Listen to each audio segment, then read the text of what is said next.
We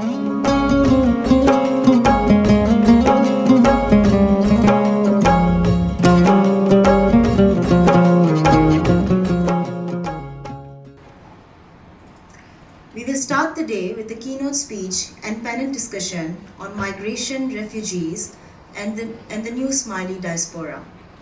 For our keynote speech, we have Dr. Mohamed Keshavjee with us.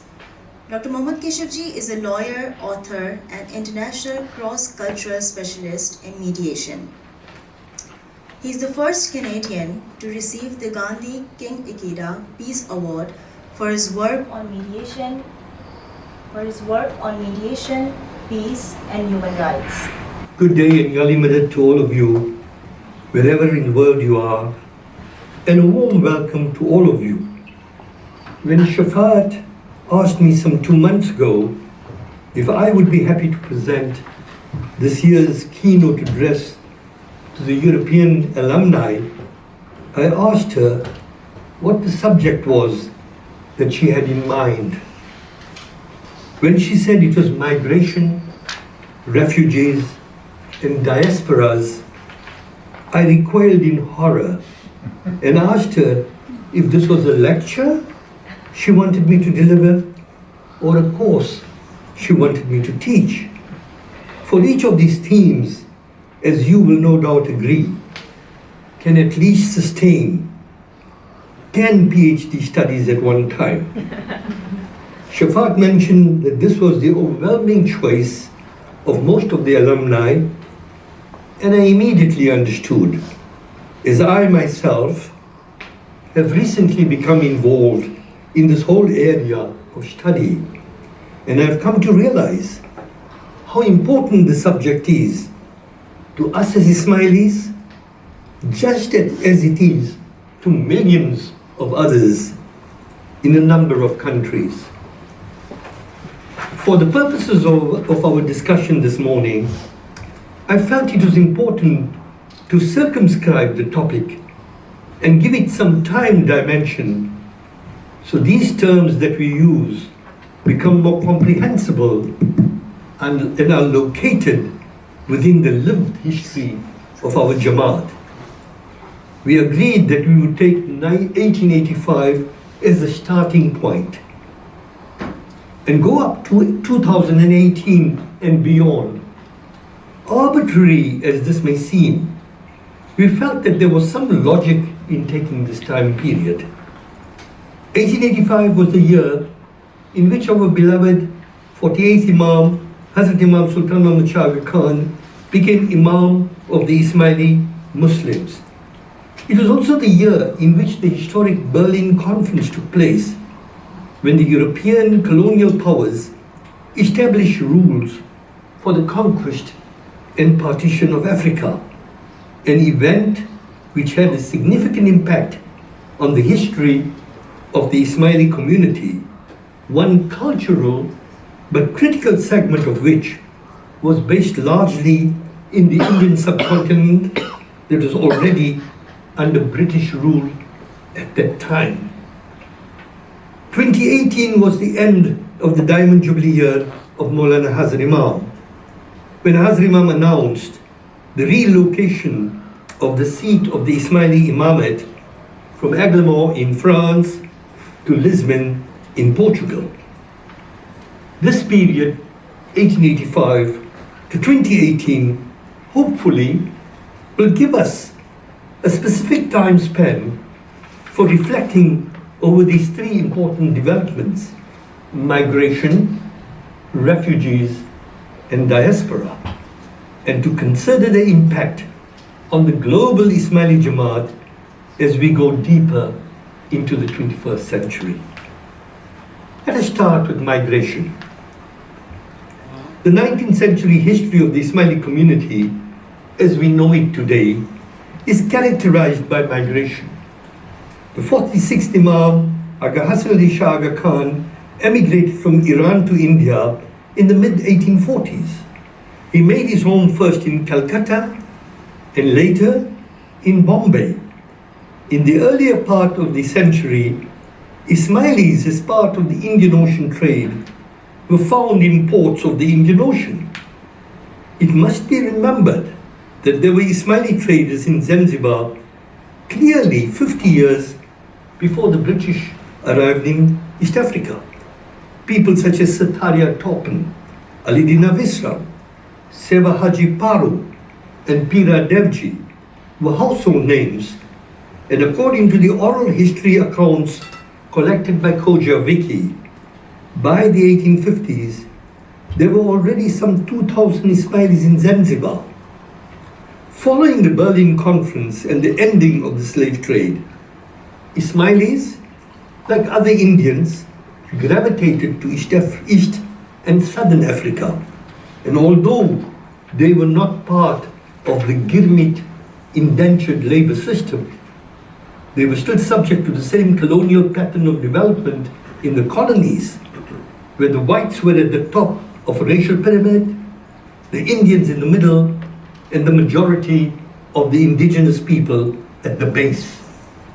Colonial society was highly stratified on racial grounds, and this stratification was reinforced by residential, social, cultural, educational, and economic segregation.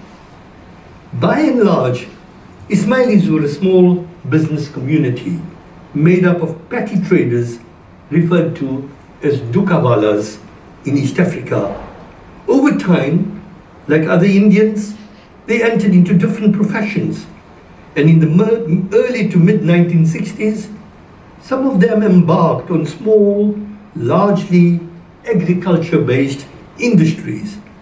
Our settlement history elsewhere in Africa, as well as in many parts of Asia, was largely similar. Our arrival in the Western world, which started as a trickle in the mid-1940s, mainly through students who went to London and Paris for further studies, gained accelerated momentum in the late 50s and early 60s. This process contributed to our thinking becoming more international over time, both in the professions as well as in trade. During this first phase, I feel it would be fair to say that the Ismaili institutional development took root mainly in British India, from where East Africa was ruled as an outpost, adopting British monetary principles, English law, and a British overall way of life and education. Our lives during this time were peaceful, and as a community, we owed our allegiance to a small number of European colonial governments, namely Great Britain, France, Portugal, Germany, and Belgium. Most of the countries in which we lived were colonies ruled from Europe, and society under the colonial system of government, as I mentioned, were racially stratified. With developments in Europe in the 20th century, following the two world wars, we began to see the emergence of nationalist movements clamoring for greater self-determination, culminating in the political independence of the Indian subcontinent in 1947. This resulted in the two separate nation states of India and Pakistan. Freedom movements were also taking place in Africa and the Middle East. And in 1957, the year in which Maulana Hazrat Imam ascended to the office of the Imamate, Ghana in Africa became the first African country to gain its political independence. It was also the year in which the Soviet Union launched its first satellite in outer space called Sputnik, ushering us all into the new space age. The 1960s then saw the wind of change blowing across Africa, with countries of Eastern and Western Africa gaining their political independence in quick succession. In Eastern Africa, this process started with Tanganyika in December 1961, followed by Uganda in October 1962, and thereafter Zanzibar and Kenya in December 1963.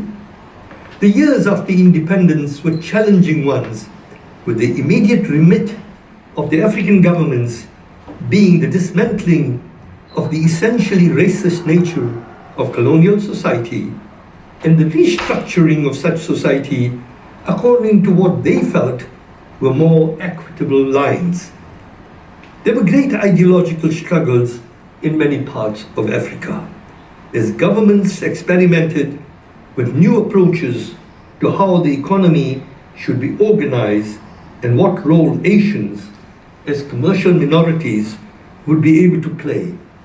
Suffice it to say that with the guidance of Maulana Hazar Imam and the role the Imam played in contributing to national development in all the East African countries, the Jamaat in East Africa was able to navigate this transitional period with characteristic aplomb and wisdom.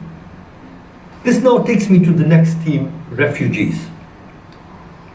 The term refugee, though known in European parlance for many decades, acquired a new salience in the early 1940s with the industrial-scale atrocities meted out to millions of Jews by Nazi Germany.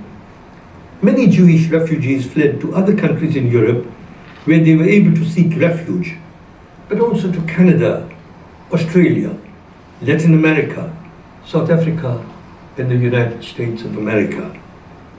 Here we must keep in mind the context in which the 1951 UN Convention on Refugees was passed. This convention, together with a protocol passed in 1967, constitutes the overarching framework. The convention provides the internationally recognized definition of a refugee and outlines the legal protection, rights, and assistance a refugee is entitled to receive. The UNHCR serves as the guardian of these documents. The process, which began in 1921, culminated in the 1951 Convention and the later protocol, which consolidated and expanded on previous international instruments relating to refugees and continues to provide the most comprehensive codification of the rights of refugees at the international level. The UNHCR's remit was circumscribed by a relatively small budget, and the definition of a refugee was very Eurocentric. It did not deal with the myriad situations of displacement that were taking place in many parts of the non-European world at that time and subsequently.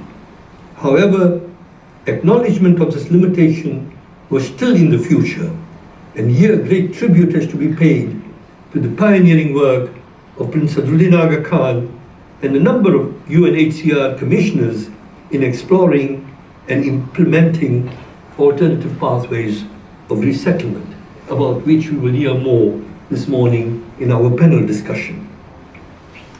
How did the Ismaili community fare during all these insurrections? No doubt, there were individuals on the subcontinent who were affected by the partition of India in 1947. Were they convention refugees under the 1951 United Nations Convention? Did they come under the UNHCR's protection? It is more than likely that their well-being was handled by our councils at the time under the guidance of Imam Sultan Muhammad Shah, and many people, as we know, left India for the new Republic of Pakistan. This then takes me to the political emancipation of the countries of Africa, where the fate of the Jamaat was not very different from that of the other Indian minority communities among whom they lived.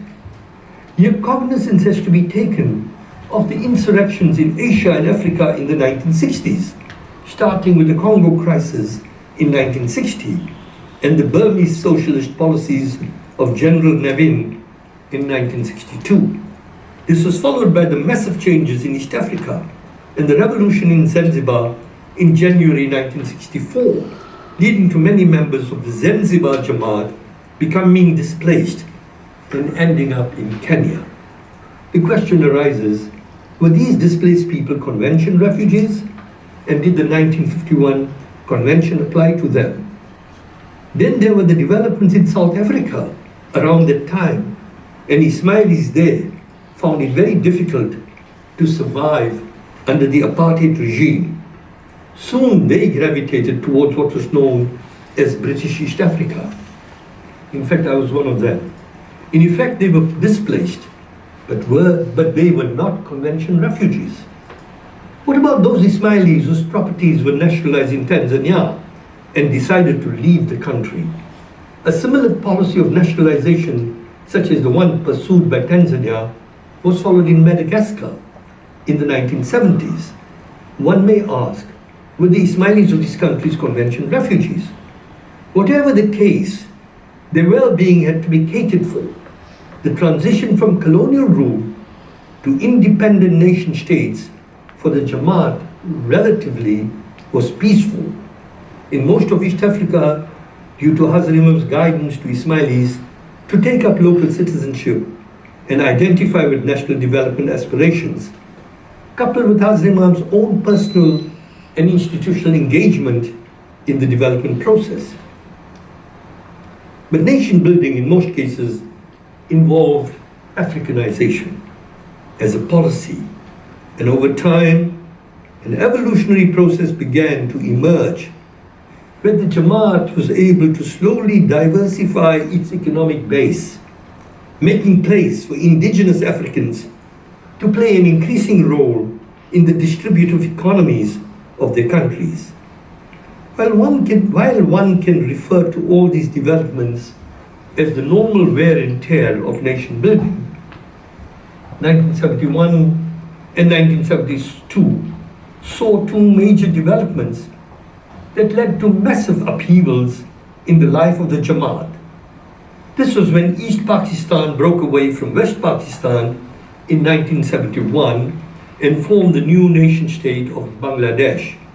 And in 1972, when Idi Amin passed his famous edict giving the Asians of Uganda 90 days to leave the country. This, as we know, led to the resettlement of some 6,500 Ismailis, mostly Uganda citizens in Canada. Once again, we ask the question, were they convention refugees? Canada, of course, opened its doors to these displaced persons, and Britain, after some prevarication, agreed to accept some 28,606 Ugandan Asians within a period of some 6 weeks. Once again, the question is raised, were these refugees or British subjects coming to settle in a country where they rightfully belong? This question of who is a refugee remains a moot point until today. In 1974, the majority of the Jamaat from Mozambique resettled in Portugal. They had to reorient their lives. Once again, we ask the question, were they refugees? In the late 1970s and 1980s, we witnessed a revolution in Iran, followed by insurrection in Afghanistan. And in the 1990s, the breakup of the Soviet Union led to a civil war in Tajikistan. In the first quarter of the 21st century, we witnessed the civil war in Syria, and now the continuing civil strife in Afghanistan again. Displacement today, sadly, seems to be part of the new global normal. This then takes me to the third aspect of my presentation today, and that is the new Ismaili diaspora. A diaspora is generally defined as a dispersion of or spread of a people from their original homeland, e.g., the diaspora of the boat people from Asia. This begs the question, do Ismailis have a homeland? At one level, as Asians from Africa, we are part of the largest geographic diaspora in the world, stretching from Mauritius and South Africa in the Indian Ocean and Fiji in the Melanesian islands of the South Pacific to Trinidad and Guyana in the northwest coast of South America and Malaysia in the South Asia Sea. Yet our Jamaat is not made up of only South Asians. in our midst are Jamaats from other geographical areas of the world with a far longer Ismaili history than ours in the subcontinent. What we are seeing today is a convergence in the Western world of Jamaats which in microcosm represent the Ismaili world. Interestingly enough, these Jamaats are now establishing their identity as critical players in the global civil society as a frontierless international brotherhood, guided by a living hereditary Imam and working in close collaboration with the Aga Khan Development Network, so aptly described as the agency of the Ismaili Imamate, through which the social conscience of Islam finds daily practical expression in the contemporary world. In effect, I would make the case that we are now in a new diaspora in the Western world. Perhaps here is an appropriate moment for me to comment on the World Bank's 2023 World Development Report entitled Migrants, Refugees and Societies. The report highlights that about 184 million people, or some 2.3% of the world's population, live outside the country of their nationality. Almost half of them are in low and middle income countries. What does this mean for the global economy? As the world struggles with global economic imbalances, diverging demographic trends, and massive climate change, migration will become a necessity in the decades to come for countries at all levels of income. If managed well, migration can be a force for prosperity, can help towards the attainment of the United Nations Sustainable Development Goals. The World Development Report proposes an integrated framework to maximize development impacts on both destination and origin countries and on migrants and refugees themselves. The framework it offers is drawn from labor economics and international law and rests on a match and motive matrix that focuses on two factors: how closely migrants' skills and attributes match the needs of destination countries and what motives underlie their migration. This approach, it is felt, would enable policymakers to distinguish between diverse types of movements and to design migration policies for each. International cooperation will be critical to the effective management of migration. What are the main messages that we can take from this report? Firstly, there is a focus on people who live outside their country of nationality. The main difference between a migrant and a non-migrant is citizenship, or lack of it, of the destination country and its associated rights. Secondly, the report calls for a recognition of the complexity and necessity of cross-border movement. As mentioned, 2/3 of the world's population, including some 37 million refugees, live outside their country of nationality. Some 43% live in low and middle income countries. Many countries at all income levels are both origin and destination countries at the same time. As a result of demographic divergences and climate change, migration will become increasingly necessary over the next few decades for all countries. Thirdly, we need to distinguish between various types of movements to identify appropriate policy responses.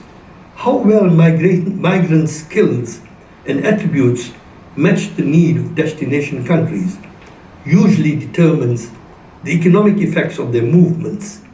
The motives underlying movements determine destination countries' obligations under international law. Thus, countries are encouraged to maximize net gains when people bring skills and attributes that strongly match their needs as a destination society. This should be viewed from the perspectives of the migrant, their countries of destination, and their countries of origin. Countries are also encouraged to provide international protection to refugees in a manner that can be sustained financially and socially, because most refugee situations last for many years.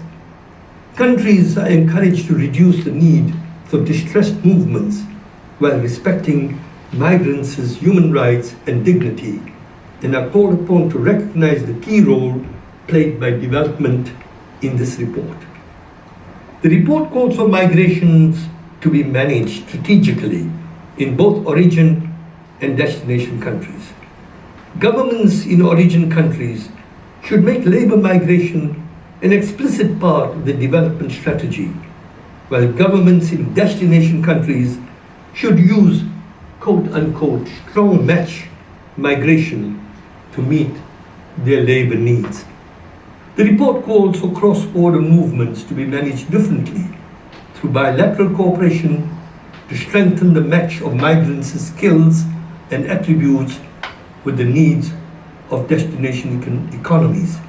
It calls for organizing regional and global responses to address refugee movements and to reduce the need for distress movements. It calls for developing new and predictable financing instruments and for listening to the voices that currently are underrepresented and in many global policy debates. As alumni of the IIS, and given the situation of the global Ismaili community, a question may arise in your minds about the role many of you may be able to play in this field in the years to come. Given the unfolding global drama, here no doubt the environment is a major driver, and Islam as a faith has a strong voice in favor of greater climate justice. Then, of course, there is the question of a more equitable global order, and through our international institutions and global affiliations, we may be in a good position to contribute constructively in this debate, calling for greater fairness, greater justice, and greater all-round equity. And finally, as a community that has been dealing with major insurrections over the last many decades, we may be in a good position to leverage our experience and help those less fortunate than ourselves who turn up in countries where we are settled and we are able to help in the process of resettlement. It is here that your education, your experience, and readiness to engage could help make the significant difference in viewing refugees as an asset to nurture and as a development challenge, rather than as a liability to deprecate and constantly be viewed as a humanitarian challenge. The time, it seems, has now arrived for a new asset-based perspective. And here, given our global presence, perhaps there's a constructive role for us all to play in making human beings a central pivot in all our thinking. Thank you very much. Lovely, thank you very much.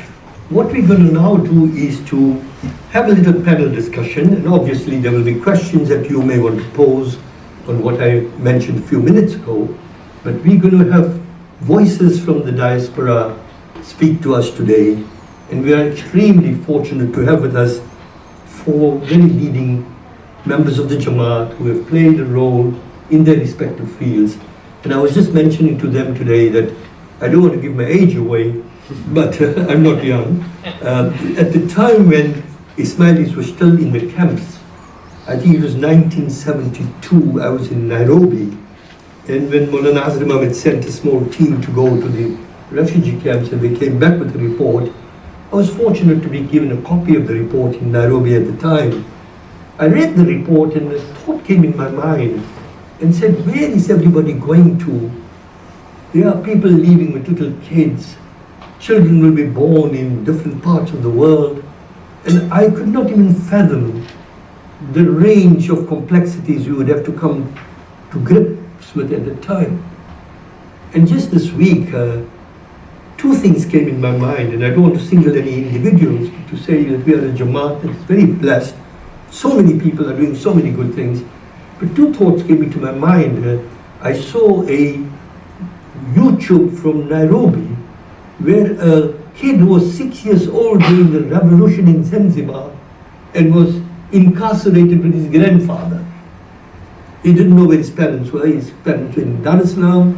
He was being looked after his grandfather in Zanzibar. They were put in different prison cells. And here was this guy today talking about a major breakthrough he's done in the field of cancer research. He's heading the cancer department at the Aga Khan University in Nairobi. Now, looking at that whole panorama, I'm reflecting that at that moment when I read that report, I didn't even know where I'm going next. And today, looking back, that the Imam has set up a university, that many parts of the university are in the very areas that people were leaving, and they're being headed by people who were at one time incarcerated as refugees. And the second thought that came into my mind, and again, I don't wish to be invidious by singling only individuals, because the Jamaat has had many people who have done outstanding things and are doing so. But to think that a 2-year-old kid who came with his parents from Uganda in 1972, can you imagine the anguish of that family? Did that mother realize that in her shawl she was holding the 52nd Attorney General of Canada? And yet, this boy has become, I shouldn't call him a boy, this man who was once a boy is today the Minister of Justice of Canada. And I would like to make the point that there are so many others who have really done exceptionally well. It just shows that perhaps our experience in this field has got certain elements that we need to study as we go down the road, to be able to understand how did we navigate the forces of decolonization, how did we manage to survive, what were the principles we kept close to our hearts not to compromise on, and what is the route forward in a dystopic world. So I'm going to stop there and start with our panel discussion. Taushif, I'm going to start with you. I think that it makes a lot of sense to start with you for the simple reason that migration was a starting point for all of us, at least in the period that we're talking about. Please note, we're talking of 1885 to 2018. So really from Imam Sultan Muhammad Shah's accession to the Imamate to the announcement of the Divan in Lisbon. Perhaps you could highlight for us how our earlier predominantly Indian identity got transformed in colonial Africa once, and then once again in the Western world. What were the main drivers of acculturation? That's my first point. Secondly, within that same question, we saw multiple migrations in about 3 generations. Is our identity fixed? Is it still evolving? If so, how? What shape will our identity take in the new diaspora? And will it evolve differently in North America as opposed to the way you think it may evolve in Europe? Thank you. Thanks very much, Dr. Keshavjee. And first of all, thank you for your sweeping and wide-angled speech and your remarks. It was really inspiring to kind of hear everything laid out together. I will hold off on making any predictions because as historians, you're not supposed to make predictions. That's the first thing they tell you. Don't speculate. But I will speak about the past. And I think something that your remarks did, we often treat the Khojas in East Africa as exceptional. We often think about the story of Indians in Africa as an exceptional story, not just within the community, but also more broadly. I think one of the lessons that we can draw from your remarks is just how unexceptional that story is. It's connected up to much wider global transformations. Migration and displacement have shaped the contours of the 20th century and continue to shape the current century. And so the Indian East African experience maybe happened in an exceptional way, but it sort of foreshadows the patterns of the century in general. So I think that's one thing we should always keep in mind, is that this story is, it's not necessarily exceptional, though there are particularities that we should keep in mind. And something that something that sort of follows that point, and something that you implicitly drew connections between, was the expulsion of Indians in Burma, right? So in 1962, General Ne Win stages a military coup in Burma and expels tens of thousands of Indians in 1962. This is 10 years before the expulsion of Indians in Uganda. And that connection is not one that people often make. There's a precedent, right, for these expulsions.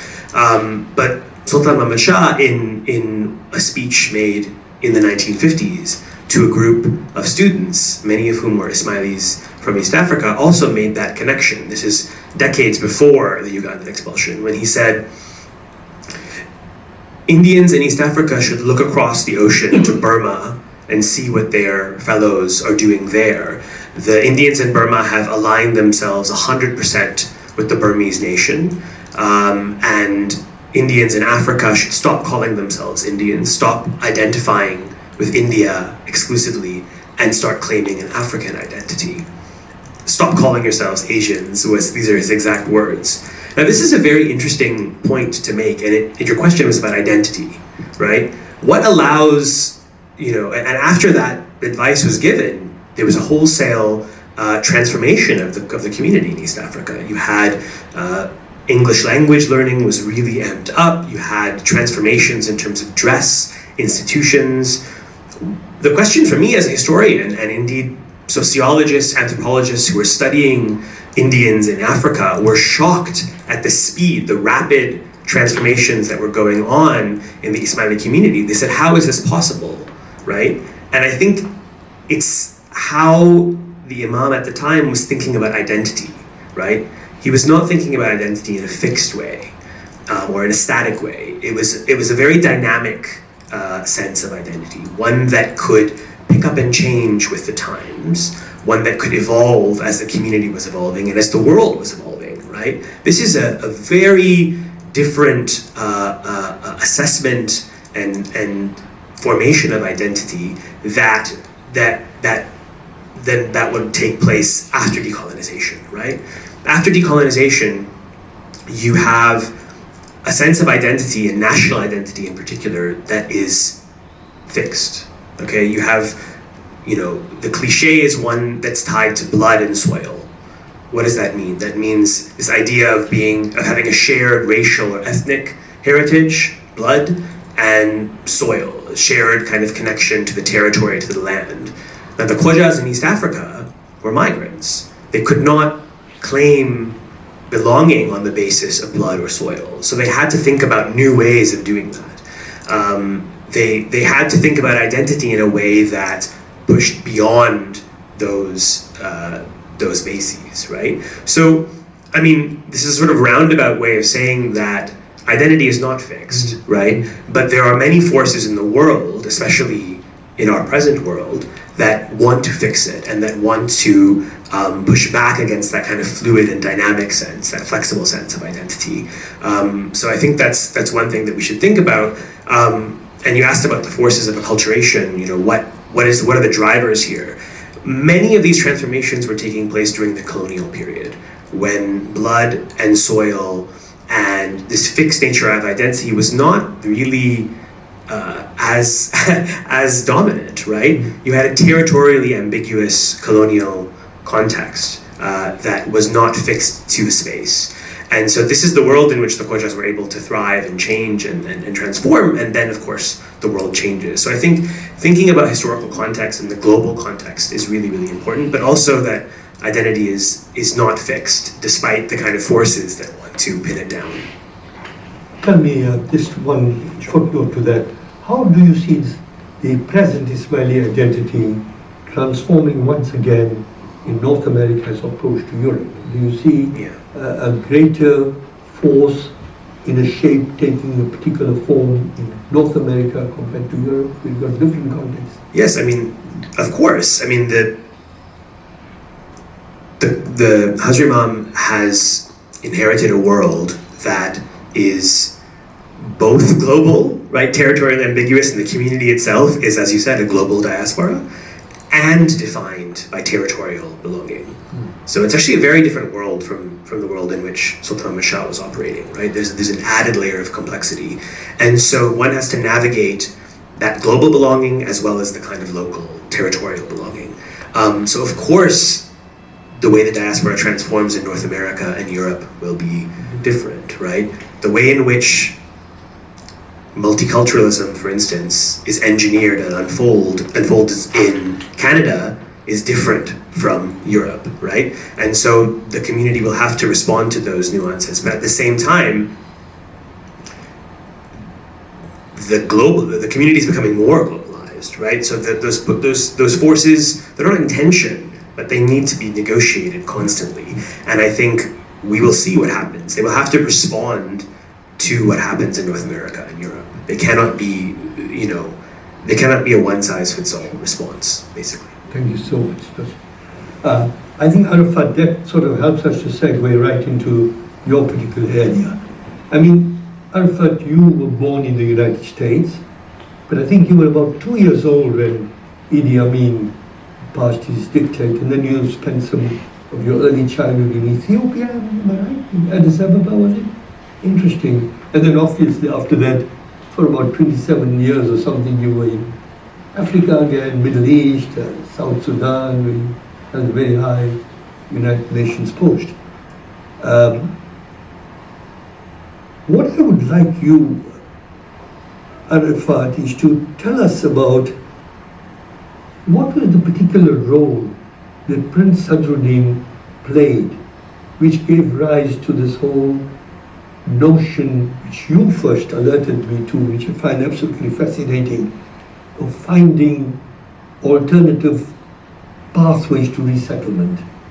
Prince Sadruddin's role has been very seminal in the unfolding of that drama, and yet it's sort of understated. It's not always mentioned what are the new things in it. Could you throw some light on it, because it's an area that we're all so fascinated by, and it sort of helped to shape the UN office, UNHCR office, from what it was to what it has had to become, and what it may still have to do. Could we throw it to you? Thank you so much, Dr. Keshavjee, and a big thanks to you, Shafat, and all the others who've put this together, and also it's great to be on this panel and amongst all of you. So my name is Arafat, as you've heard, and I'm working at the UN High Commissioner for Refugees, and just by way of introduction, I will have to add the caveat that all my remarks are made in a personal capacity, so kindly don't quote me if I say anything interesting. You've asked about the role in particular of Prince Sadruddin at UNHCR, and I think it is a fascinating role, and I feel not just as an Ismaili, but I think when we look at UNHCR's history, there are probably 3 exceptional High Commissioners, and by far Prince Sadruddin has been one of them. As you may be aware, he was our youngest High Commissioner at age 33. He became High Commissioner, but even before that, he was the number 2, the Deputy High Commissioner. I think it was at 31. He is also our longest serving High Commissioner at 12 years, and he then went on to a further distinguished career at the UN. And he also, of course, follows in the line of his family, whereby we have had members of the Noorani family, as, of course, Sultan Mohammad Shah, twice President of the League of Nations. We had also the ambassador for Pakistan. We've had the family setting up the AKF, etc. So very much a family that has been involved in international affairs. And sorry, I should even mention, prior to that, Sultan Mohammad Shah's role in the Indian independence movement and so forth. So it is very much an ethic and a responsibility that is part of that family. And when we look at Prince Sadruddin, I think that we see that he very much has embodied that. But beyond that, I think if I were to characterize his tenure at UNHCR, and of course I speak secondhand, I was not present during his time, but I would say that you could say it was marked by youth, confidence, and humanity. And what I mean by this is that youthfulness plays out in the energy that he brought to the post. Very energetic, often in the field himself,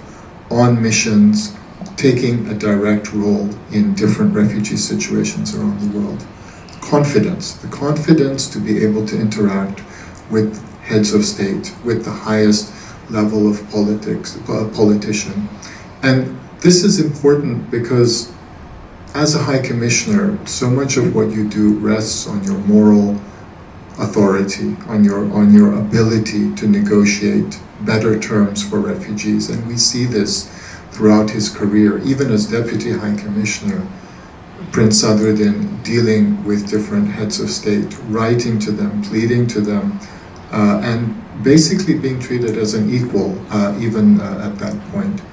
But above all, I think there's a question of humanity. And if you look through his correspondence, if you look through his speeches, he always cuts through the red tape, the bureaucracy, and says this is above all a human issue. And he says that time and time again, and he acts according to those principles. He also presided over a very interesting time at UNHCR when we went from being a largely legal, European-focused organization to a much more global one and an action-oriented organization. During his tenure, he came in, well, it was the previous High Commission, but he continued the work on decolonization. So in particular, we had in the 50s and 60s the Algerian civil war, and you had refugees from that point. Prince Sadruddin, one of his first missions as Deputy High Commissioner was to Algeria, working with President Bourguiba himself on refugees, President Bourguiba of Tunisia, excuse me, on Algerian refugees. You also then had a different perspective. So the 1951 convention, which Dr. Keshavjee referred to so eloquently, is actually a European-focused convention by law. It then expanded geographically in 1967, but Prince Sadruddin was already ahead of the curve and was very much dealing with other situations outside of our scope. But still, it was a tentative approach. It was always at the request of the Secretary General. There was this sort of hesitance to take too much bold action. So, but yet we see in the personage of Sadruddin Aga Khan a willingness to go above and beyond. And this all came to a head in 1971, 72, and 73, and it was really a remarkable period in terms of displacement. Taushif, you asked whether we were exceptional, and I think it's fascinating when you look, if you're talking about, for example, the Ugandan refugees, the expulsion of 1972 was such a huge, in many ways traumatic moment for those of the Ugandan community. But so much else was going on at the time. There was, for example, the creation of Bangladesh. And during this time, UNHCR was already involved, and what maybe not everyone is aware of is that there was the largest airlift of human beings at the time. 200,000 people were moved in a very complex operation between what is now Pakistan, what is now Bangladesh, and India. And these were refugees, these were people who stayed behind, and these were also prisoners of war. A very interesting operation with the Royal Air Force getting involved in a triangular movement amongst the countries.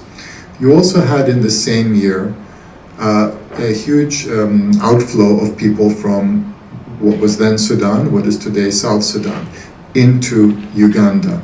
You also had Burundians coming into Uganda. And note the destination country, Uganda, because we all think of something else happening in Uganda in 1972. You had Chile. This was the aftermath of the Salvador Allende assassination. You had refugees from Chile who were high on the agenda of many countries. And as Prince Sadruddin said in a speech in 1973, referring to all these situations, he said, we have rumblings of war in the Middle East as well. So at this point in time, you had all these situations occupying the focus of the High Commissioner.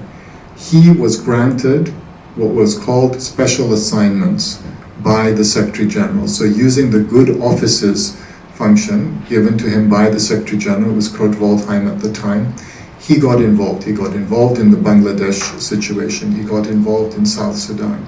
These were over and above UNHCR's regular assignments. And then there was the Uganda expulsion. And I think what is remarkable, because in a way it was exceptional, and even in the records, you see that despite all these other situations in the world, there is a huge focus also on the Ugandan Asians, from, of course, the British, but then from the Canadians, the New Zealanders, you had Middle Eastern countries getting involved, you had South American countries getting involved, all focused on the Uganda Asians.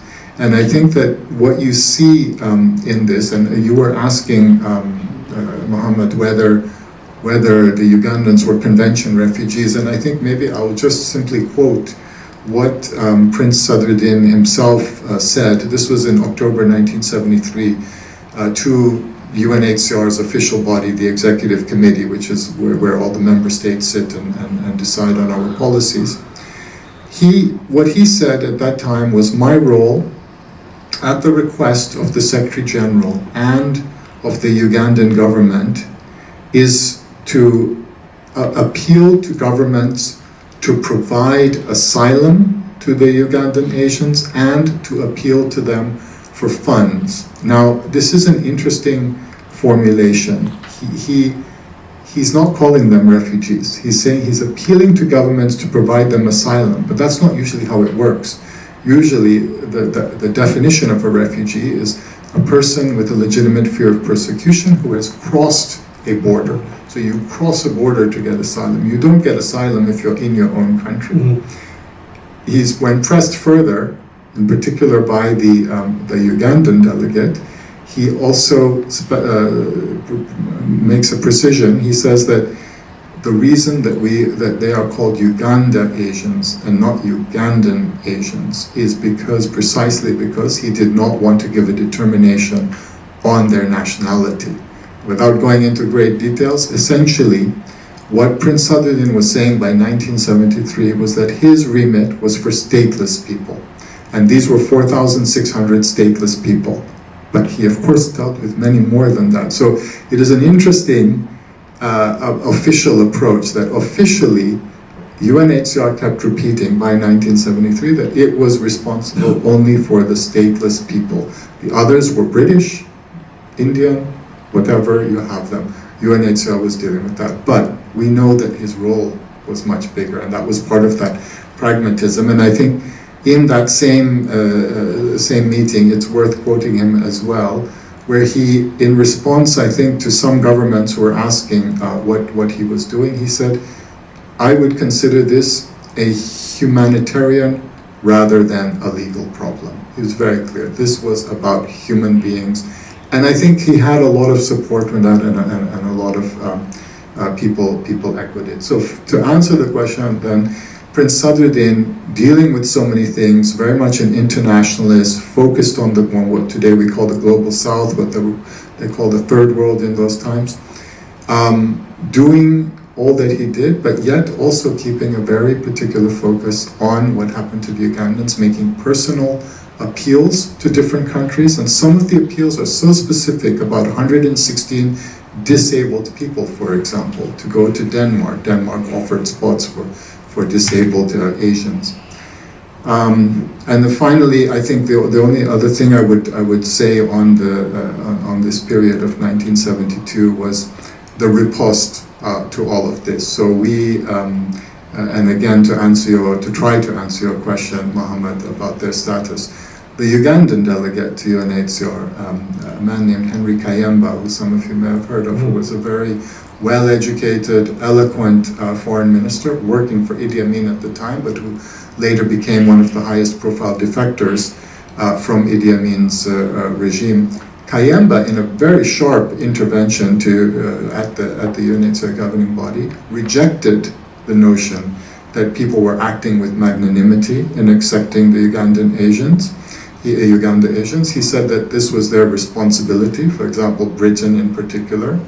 He also said, look at us, we are accepting South Sudanese. We have never refooled a single South Sudanese. We are accepting Burundians. We are a generous refugee hosting country. So it was, and this is your responsibility, it is not ours. So just to say, it was an interesting time. There was a lot going on, yet there was a lot of focus also on the Uganda Asians.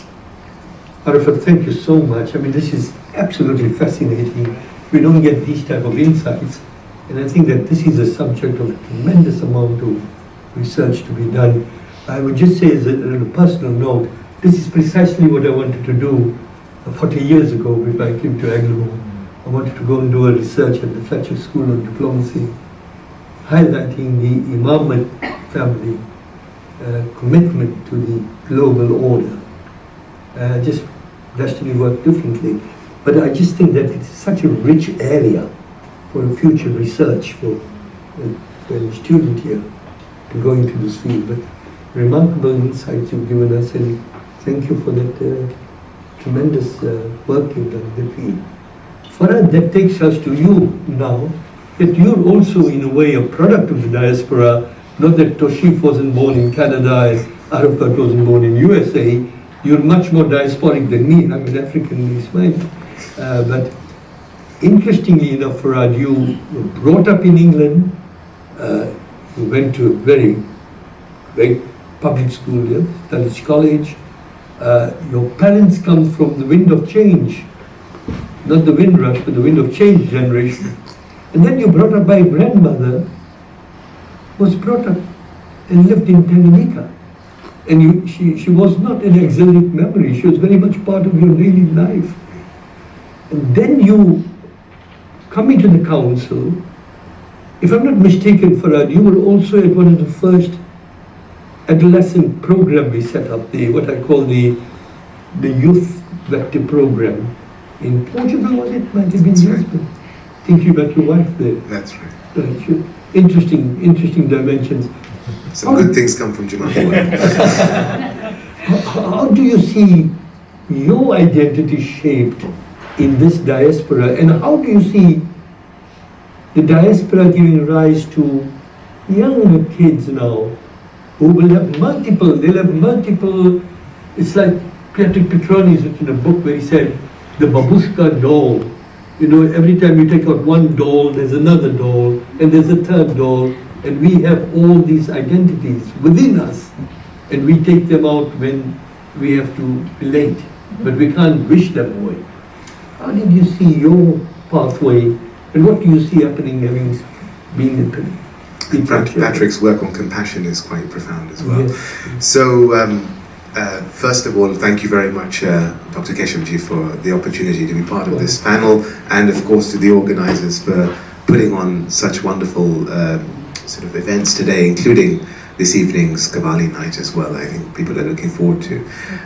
So, first of all, a caveat. So I'm probably the only non-liberal arts graduate in the room, and so I speak. I'm definitely the only dentist in this room, I'm sure. So I speak from probably the University of Life rather than any academic background, and I think I'm really grateful to Maulana Hazar Imam for the opportunities over the last 20 years to serve in various capacities, to develop an experience and understanding, and to enrich myself on a personal level, but also to give the opportunity to help others in the process, which is the human condition. And it takes me back to a particular experience. It was only about 5 or so, 6 years ago, where not far from here, I sat representing the community at about 8 people around a French ambassador's residence, and being responsible for sort of talking about the projects in Egypt and the Al-Azhar Park and the regeneration of that area. and then finding myself pretty much mute for most of the luncheon, because the Egyptian ambassador was waxing lyrical about the Jamaat, the Imam, and the community's work, and the work of the Kakan Development Network and what it meant in its raison d'etre. And it tells you about the impact, as Arafat has mentioned, as Taushif has mentioned, in terms of particularly the last two Imams in this particular context. And often people wonder about the work, and then you can see in little insights how profound it is and how forward-thinking it is. So for me personally, as Mohamed mentioned, Dr. Keshavjee said that I was raised by my grandmothers because both my parents were pharmacists. They were working all day, and my grandmother was dragging me to Jamaat Khana, which was round the corner.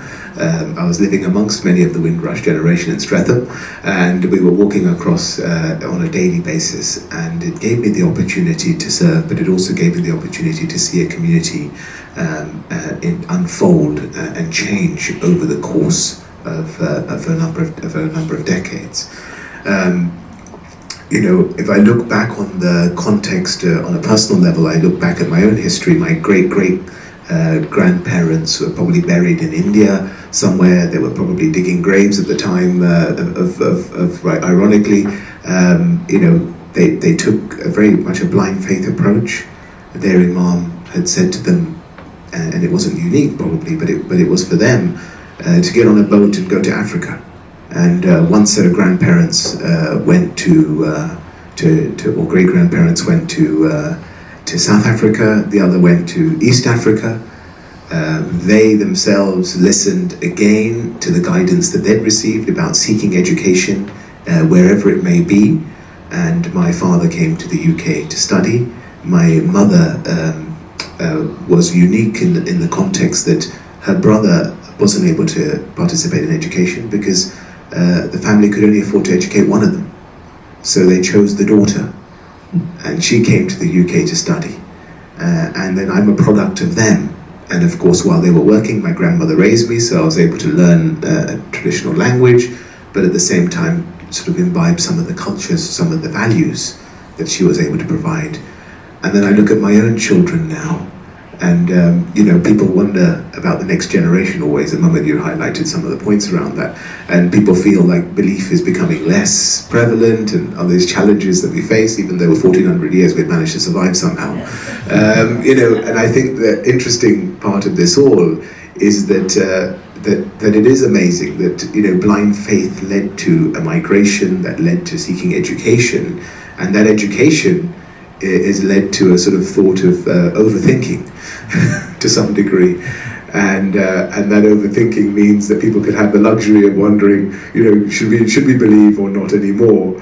But I think some of those true parts come through with values, and I think that's probably the greatest part of our story and our journey of all. And Mohamed, you asked particularly around, and I made a couple of notes because there were 4 points I wanted to make, particularly around the diaspora. And I think the very idea of diaspora is shifting in its own right. And we must, why must we continue to think of ourselves as people from such homelands, or this is our homeland, or that is our homeland? I feel much more British than I do East African or South African, for example. And I think our Jamaat, our institutions, have taken root here. We've been here for more than 60 years. And so first and foremost, we do not see ourselves as people from another land. That in itself has implications for the Jamaat and its understanding of tradition. We don't hark back to an imagined past or make sense of our tradition. We find meaning of our tradition in our present homeland, in English, in the Western idiom. And I think second, the very definition of what it means to be an Ismaili is shifting, of course, both through the direction and guidance of our Hazrat Imam, but also through the experience and practice of the community as well. We are seeing ourselves more as a community of certain values rather than as a community of certain doctrines or ritual practices. And this is much more expansive and capacious definition than what it means to be an Ismaili than we've had in the past.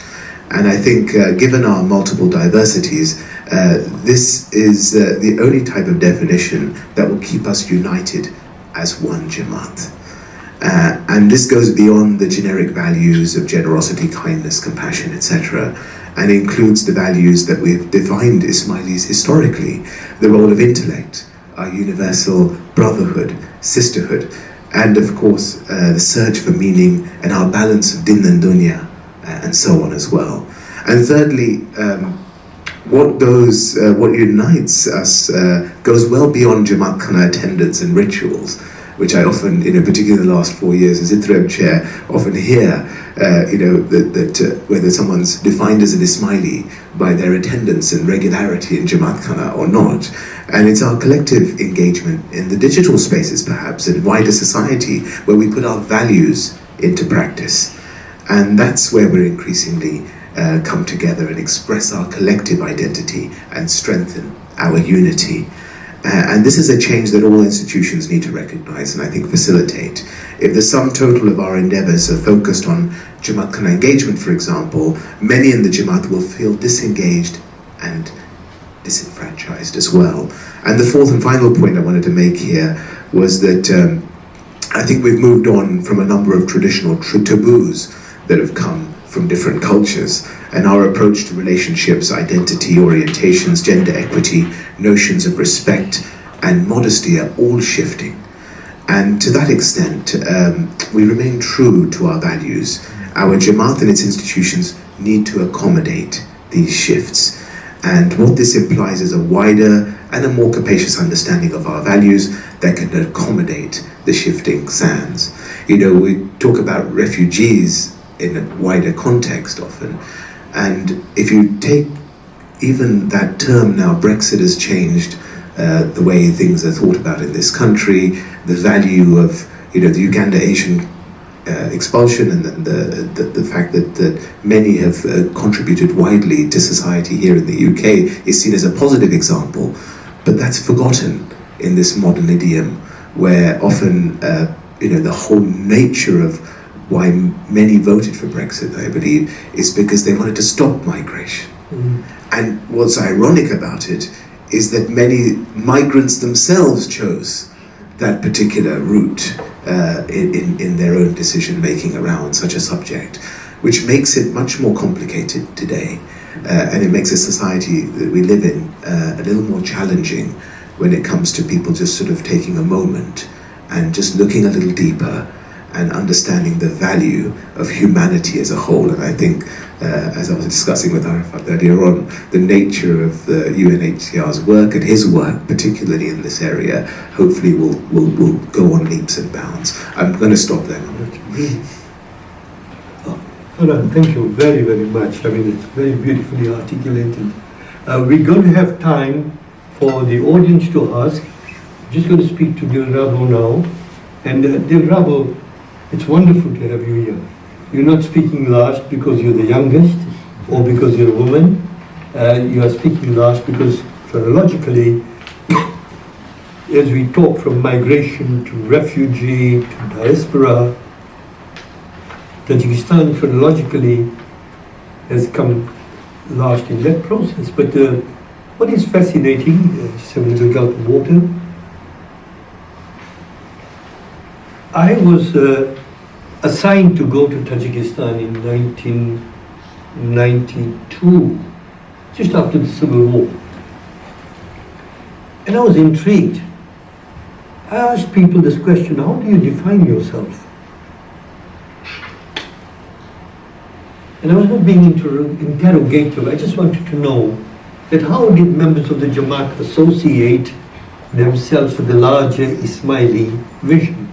Here's a Jamaat that had never seen the Imam personally. There were Jamaats who had never seen a photo of the Imam. All the other paraphernalia that go with what we associate with being Ismailis, they didn't have. And here was I going there and trying to find out how they identified themselves. I can never forget Dr Khujanazar telling me once. He said, you had the temerity to ask me whether I'm an Ismaili. But he said, when did you become an Ismaili? So I said, India, in Sadruddin. He said, yeah. He said, how many years was that? I said, 500, 600 years. He said, my people became Ismailis at the time of the Fatimids. He said, Nasser Khosrow went all the way to Egypt and he brought the tariqah to us. And you want to know if I'm Ismaili. So it is a very interesting moment for me to be able to try and come to grips. But what is this particular notion of what we refer to as Ismailism? And it hit me very, very starkly. I was in a place called Murgab one night, arrived there past midnight, and saw the facility where they were going to have me stay. And I was asking whether it was a thoroughfare because I went in from the front door. I said I'm going to walk out from the back door. And I asked my driver, I said, can we be put up somewhere? He said, yeah. I said, where? He said, on the top of the hill. He said, look, there are about 5,000 houses there. Where would you want to stay? I said, 11 o'clock at night. Are we going to knock somebody's door? He said, no. He said, come. We didn't have to go down the valley. He went to the house of a hunter who was catering for people from Europe, knocked the door, didn't say who I was. He said, we want to stay the night. The family immediately took us into the house, prepared an omelette at about midnight, wanted to know me to tell them how I like my eggs to be cooked, and they looked after us. They didn't even know where we were from. And that's what began to give me an idea that are we grappling with a notion that we ourselves don't really understand in terms of what is the Ismaili identity, what is our identity based on a theological connection, what is the identity that other Ismailis have by virtue of how they see the Imam. So it is a very interesting phenomenon. Having given that little preamble, Dilrabo, you come from the Jamaat. And 30 years ago, as I told you, that we didn't know much. And today we're seeing, both in this building, programs, in Jamaats, in Canada, in the United States, in Germany. Jamaats have come from Afghanistan, they very much begin to settle. In Canada, in Germany, in France, in England itself. You have seen this development, and again, being a human rights lawyer, really grappling with some of the major issues that lie at the intersections of all these concepts. What are your thoughts? What role could Tajik Ismailis play in contributing to a greater accord with regard to conflict that you saw in Central Asia, and also conflict that may afflict many more countries, even in the Western world today? What are your thoughts? How do you look at this whole unfolding drama? Thank you very much, Dr. Keshavjee, and thank you very much for the organizers and panelists for putting together such a wonderful event. And I'm really happy to be in this panel and to be able to share some information about my own community. I'm not an expert in the history of my community or in the anthropology of my community, and in fact, there is very little research on Tajik Ismaili community, so whatever I'm sharing based on the limited information that Soviet historians and Soviet ethnographers provide, but also my personal observations and my personal experience. So when I was listening to your speech, I was comparing to this experience of Tajik Ismailis, and I would provisionally divide the experience of migration of Tajik communities into two stages, Soviet and post-Soviet. I won't go further than that because there is little to no research on that period. But if we look at historically, Tajik Ismailis were living in the highlands of Tajikistan, what we call Badakhshan today. And there is no information about major migration processes before Soviet time.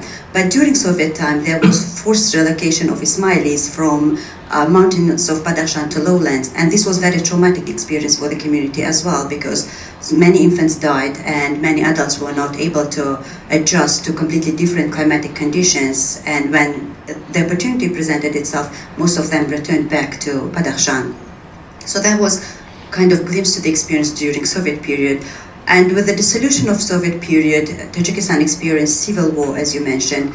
And this is also the time, it was the dissolution of one of the greatest or largest states in the history, but in the same time it was the opportunity for Tajik Ismailis to connect with the Imam for the first time in history and to get introduced to institutions.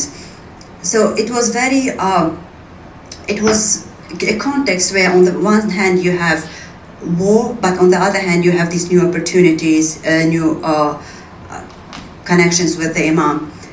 And in this period, the institutions helped Tajik Ismailis to navigate through these changes by guiding and providing information on the best ways of resolving conflicts, on the best way of adjusting to new realities. However, of course, these kind of processes, they take decades and even more than that to get established and to deliver results. So in that period, many Tajik Ismailis relocated to Russia to be able to provide to their families. And eventually these migrants, they relocated their entire families to Russia, thus creating the diaspora of over 50,000 people in this country. Eventually, again, with the guidance of the institutions, this community rebuilt itself in new context. And when you look at the events that these communities putting together, you can see that they very much rely on the traditions of Tajik Ismailis that are present now in Tajikistan. They share music, they are using music, rituals such as nikah and funerals, all traditional music, traditional food, traditional attires, to recreate, not to recreate, but kind of to reenact their identity of Tajiks, their identity of Ismailis. Another major Tajik diaspora is now being formed in Poland, and this is very unique experience because Tajik Ismaili diaspora in Poland is mainly made up of young people in their early 20s who moved to Poland for the purpose of their education, and the experience is unique in the sense that they're now building community without very much involvement of the institutions, but also without guidance of older generation. So it's very much their own vision, but at the same time they are relying on the culture, on the tradition, on the language, on the music of Tajik Badakhshani Ismailis. And obviously many Tajiks relocated to Northern America and Europe where they reconnected with existing Ismaili Jamaat.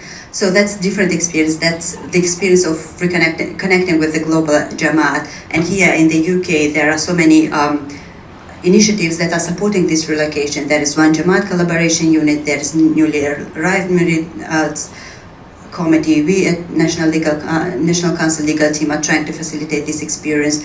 So at different levels, there is always the involvement of institutions, there is facilitation from the institutions. But one point that I would want to emphasize is that we could see from the experience of Tajik Ismailis how culture and tradition is helping them to rebuild their identity, to rebuild the community in different contexts. Now, when we talk about post-conflict recovery, the focus is always on more material, tangible aspects, such as reconstructing the infrastructure, which is of course very important, but at the same time we shouldn't neglect the role that cultures and traditions can have in rebuilding communities, in recovery of the communities in post-conflict. And it's very good to see that Aga Khan Trust for Culture is doing exactly that in Tajikistan, in many other areas. It is helping communities to preserve their cultural identities, but also to take it further, to develop it further. So hopefully in the nearest future we will have more research on the experience of Tajik Ismailis, their life in diaspora, because Tajik Ismailis are very new to diaspora and they're still in the process of shaping and reshaping and rebuilding their identity. So let's see where it takes us. Wonderful, Dilrabo. What a beautiful presentation you've made about a Jamaat that we didn't even know about 30 years ago. I just learned now that there's a new diaspora in Poland. That's interesting, because some years ago I was at the Chautauqua Institution in America and we were able to get 2 pianists from the Tajik Jamaat. One was based in Germany and the other one was in Moscow. The lady from Moscow was Nargis Dodokhodeva. She was a pianist that gave a performance at Chopin at Chautauqua, and the other woman was called Roxana and she's playing Skriabin. And I was amazed that almost 15-20 years ago we had the leveraging capability through the council in America to perform, to have 2 concert level pianists from the Tajik Jamaat performed to 5,000 people in America as part of the humanistic dimension of Islam that was unfolding at a very leading American institution.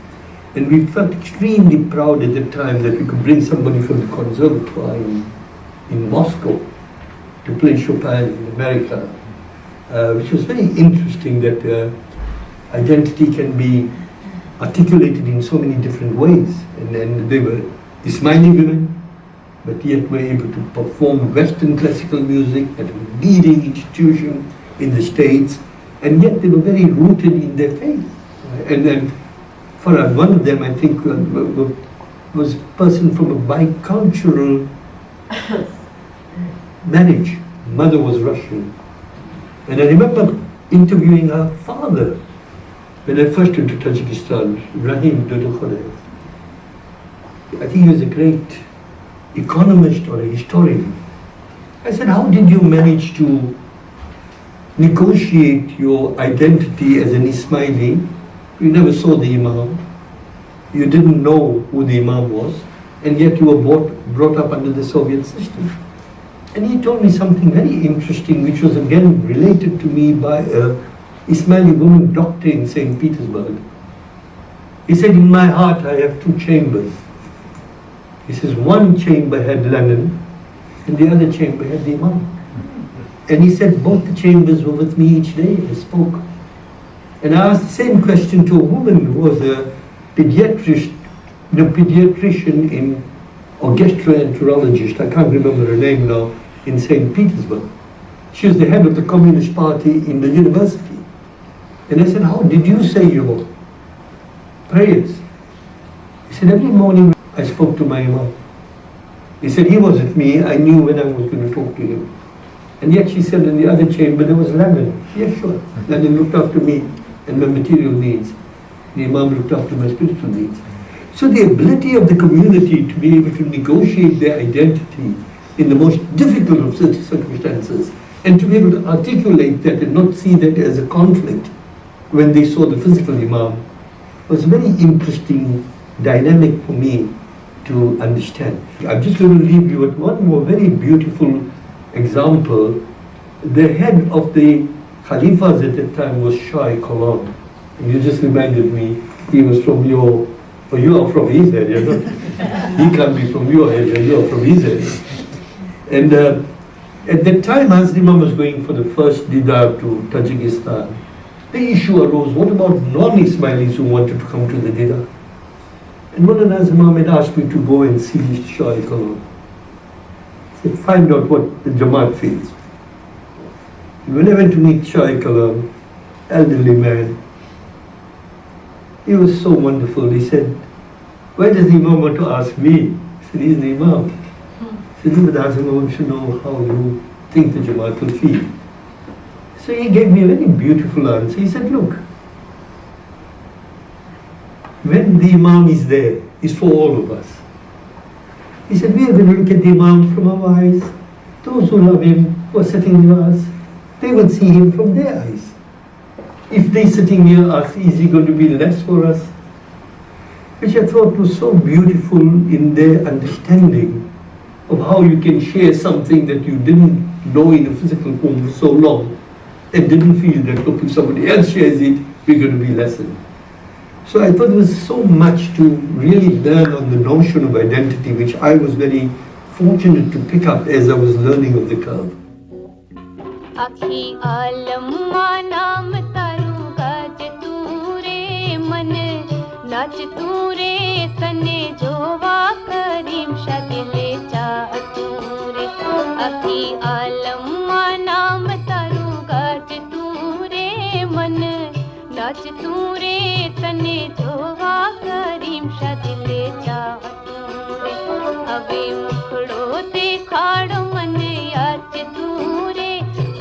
दर्शन दियो ने दिल याच तूरे मन नाच तूरे तने जोवा करीम शदिले चा तूरे अखी